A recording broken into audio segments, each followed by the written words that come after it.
Alright guys, today we're gonna be reacting to super delicious sourdough bread rolls. Thank you so much for the support. We're just gonna simply jump in. Make sure you like and subscribe. Let's go. Amazing gluten tag. Today I will show you how to make amazing and easy sourdough bread rolls. Exactly the way how we Germans like them. What's awesome about this recipe is Hey man, that was a real sound. Oof, crispy, tender. Oh my god. that they are really easy to make. It's all based on a very cool and easy trick that I will show you later in this video. On top of that, the recipe that I will show you is super versatile and can be used for different flours as well, such as spelt, rye, emmer or einkorn. What adds additional awesome sauce to this recipe is that you can perfectly time the bread rolls exactly when you want to have them ready. For dinner for instance, or for breakfast. I'm a very lazy German and I don't like to wake up so early, so this is the perfect go-to recipe for me. On top of that, my family is sehr happy when they have them for breakfast. Side note, we here in So it's very normal for Germans to simply just make their own bread right there at the same day, right in the morning. Am I hearing correctly? Like, he said that basically he likes to make bread in the morning. So that means that he just make bread every morning. Not every morning, but most of the days during the week. Germany call I guess them so. brötchen. Now brötchen is very hard to pronounce. I challenge you to try that for yourself. Brötchen. Anyways, Yeah, let's get started with I'm not there making yet. the dough. Now the cool thing about this recipe is that you can use any recipes that you already have and convert it to this technique. So if you already have your favorite setup, your favorite process, please do that and just skip 1 minute ahead. That's because the dough for bread and bread rolls is the same. Anyways, if you don't have a favorite recipe, I'm gonna show you the short quick version of this. So Let's basic go. sourdough bread only consists of 3 ingredients: flour, water and salt. Your sourdough starter also only consists of flour and water. You need to have your own sourdough starter. If you don't have one yet, please check out this video. No way. That's it? That's it? That's it? Really? Water, salt, and flour. That's it. I'm linking right here. It will make you an excellent sourdough starter in no time. For the recipe for the dough, you want to mix flour, water and salt and your sourdough starter. Sourdough starter, okay. For around 8 bread rolls, you want to use 400 grams of flour. Mix that with around 320 grams of water. This depends a little bit on your flour. I'm using a very strong bread flour, which is a flour which has a lot of protein. Oh man, this is interesting. You can also reduce this a little bit. This is something that you have to experiment on your own with. The value that I'm suggesting you really depends on your flour. This is what most recipes lack. They assume you always have the perfect flour. But if you don't have so high protein content, check the packaging, go lower with water. You can start with 240 grams of water. I'm using 320 grams, so you can experiment a little bit with what works best for you. Okay. Then add 8 grams of salt to your dough. And I like to use a little bit less sourdough starter. We are only going to be using 40 grams of sourdough starter. I'm using a liquid starter, and that liquid starter... But the sourdough starter, that's simple. That's different, right? You have to make that different before you start making your own bread. Yeah, so I need to figure out what the sourdough starter is in order to, because this is very simple. I like this. This is very simple and easy to follow.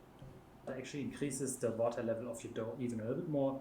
You have to be careful. So we're not going to be doing any autolysis, which some bread recipe calls for. No, nothing. We mix everything together right away. Then you have to knead everything. You can do that by hand or you can use a stand mixer. Both works. If you're kneading by the hands, then I have a great video for you. 5 tips to create incredible dough strings. You want to check that out. If you're using a stand mixer, mix until you see that the dough lets go of the bowl. You created an awesome dough now. What we're going to do is we're going to extract a small piece of the dough. This is our fermentation step. And by judging the size increase, we know that our dough is ready. So what might take 5 hours for me could take 10 hours for you.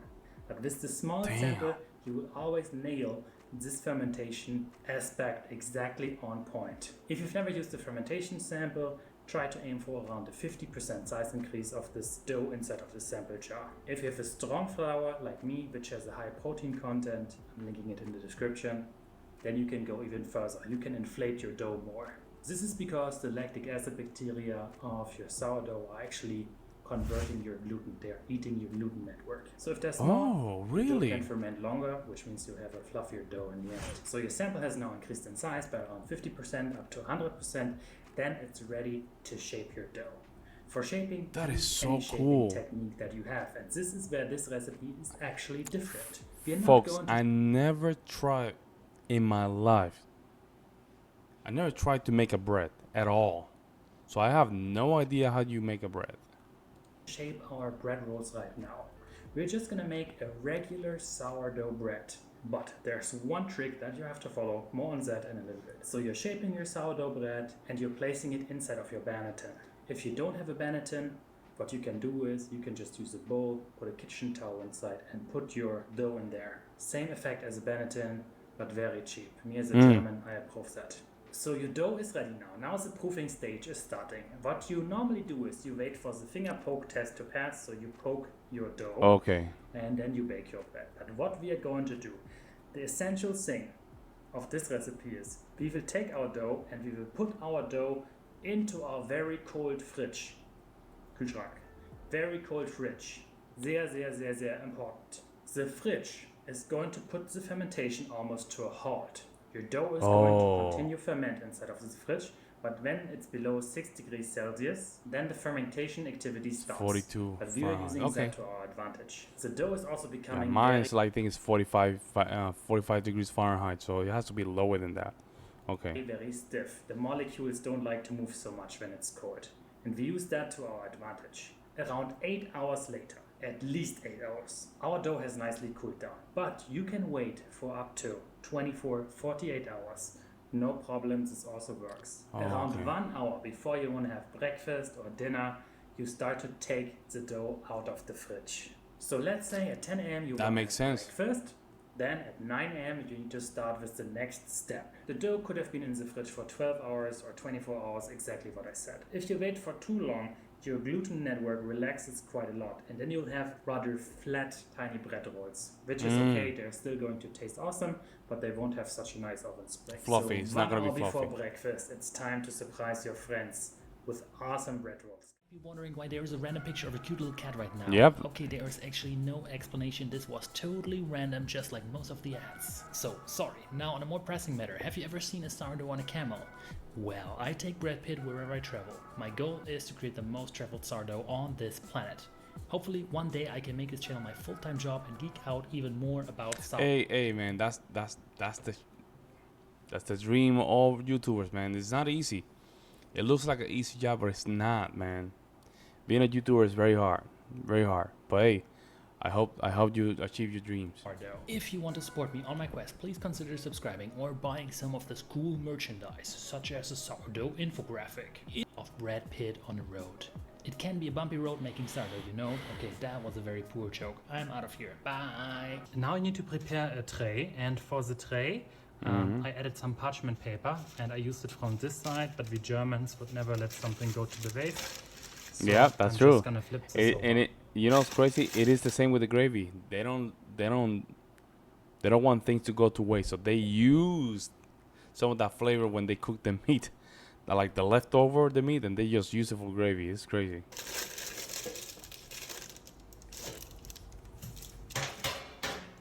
Then next, I prepared a bowl with cold water and some seeds, some sunflower and some flax seeds, I think. And you also want to have this tool, a dough scraper. All right, this is our dough, and all I'm gonna do is I'm gonna flip this over. Whoops. Boom. And now this is a little bit like schnitzel almost. I'm gonna chop this into pieces, bounce it in the water, then in the seeds, and then here on the tray. The seeds are optional. I like the water because it also helps to create additional steam. This helps to make them a little bit more fluffy. Anyways, I'm gonna just chop this like this, and then I do small pieces. 2, 3. So 3 small bowls, so right? 3 little buns here. Okay, buns, yeah. In the water. Water, In the seeds. Okay. And then on the That's tray. it. One more time. It's a little bit complicated. Water. No, it's not. Tray. It's okay. Sorry, water seeds. And then Yeah, the seed is it's a little crazy, but it's fine. Nice. You can also That's just do like this. insane, man. Ta-da! So one. He forgot the seed on that one. And Oh, so those 2 are without the our seed and buns, 4 with ready with to bake. seeds. Heat the oven for around 15 minutes to 230 degrees Celsius. Damn, 446 Fahrenheit. So it's not gonna burn. That's very hot. 446 Fahrenheit. That's hot. Wow. Fahrenheit, but I'll be putting it right here. I'm baking them with another tray on top. This makes sure that all the steam of them is trapped. Oh, that's a good technique. Oh, yes. Oven. Make sure to turn off the fan, and now then 230 degrees Celsius for around 20 to 30 minutes. And voila, here are the dinner rolls. I did actually something very cool, so I baked 2 iterations. Those 3 here are the first iterations, the rest I gave to my neighbor. And the other ones are the second iteration. What did I change? Hey man, I like what he said. The rest I just gave it to my neighbor. That's very nice. Did I hear correctly? That's what he said. So he's gonna give 3 to his neighbor, and the rest is gonna eat them. That's nice. Carefully place them on the tray. This way they didn't have such a big area here, and they would be a little bit more condensed, looking like this, a little bit more beautiful, I think. For baking time, I used around 20 to 40 minutes, depending on how dark you like them. So this is your own personal preference. If you want them to be exactly like mine, bake them for around 30 minutes and they'll have this nice color. Yeah. But this also depends a lot on your oven. Let's slice one open and check out how the Kramp is looking like. Die Krumme.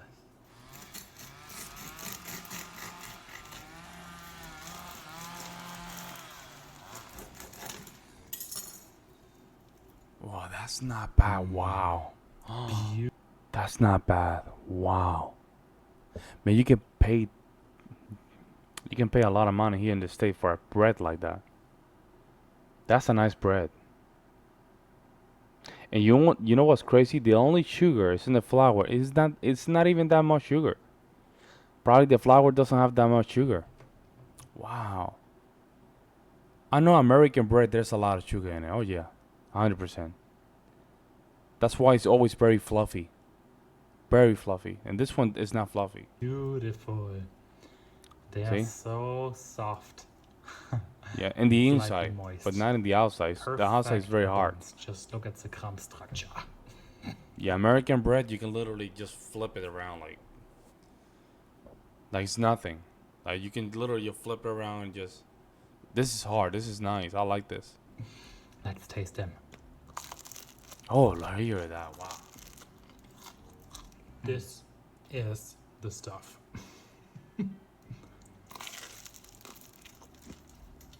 Wow. Just wow. So that's the recipe. Very easy and easy to follow. Yeah, that's perfectly not to bad. time. But I have one more cool trick for you that I wanted to share with you. What you can also do is, rather than baking the full time, you can just bake your bread rolls for 20 minutes. Take a thermometer and measure the core temperature. It should be at around 95 degrees Celsius. That's very, very, very important. This means that your dough is already done. You have successfully converted your dough into a bread roll.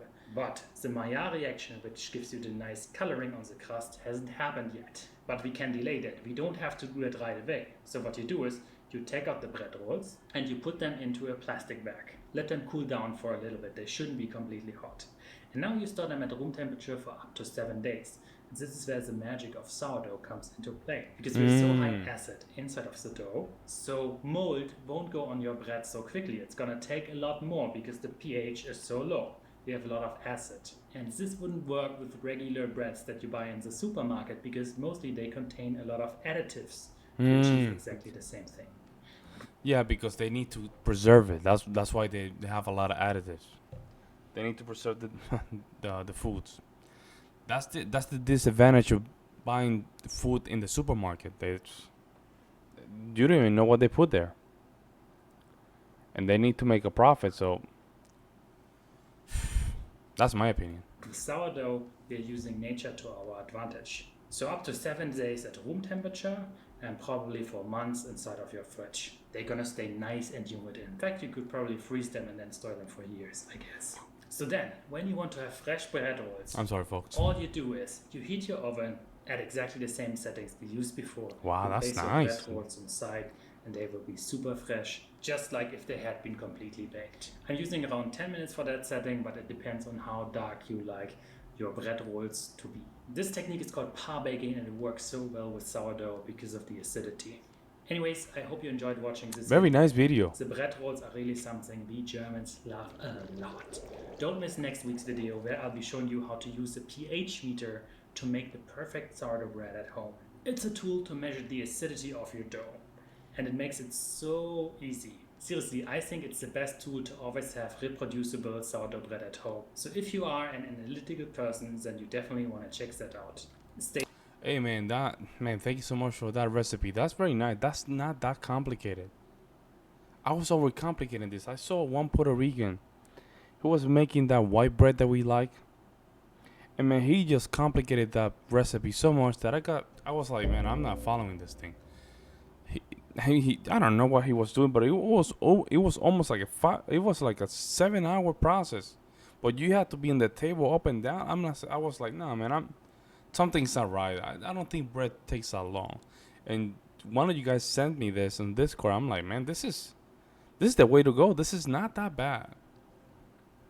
Oh, and then you put some butter on top of it, or cheese whiz. Oh. Let me know what you guys think in the comment section below. I would love to hear you guys' opinion. Meantime, guys, I will see you in the next one.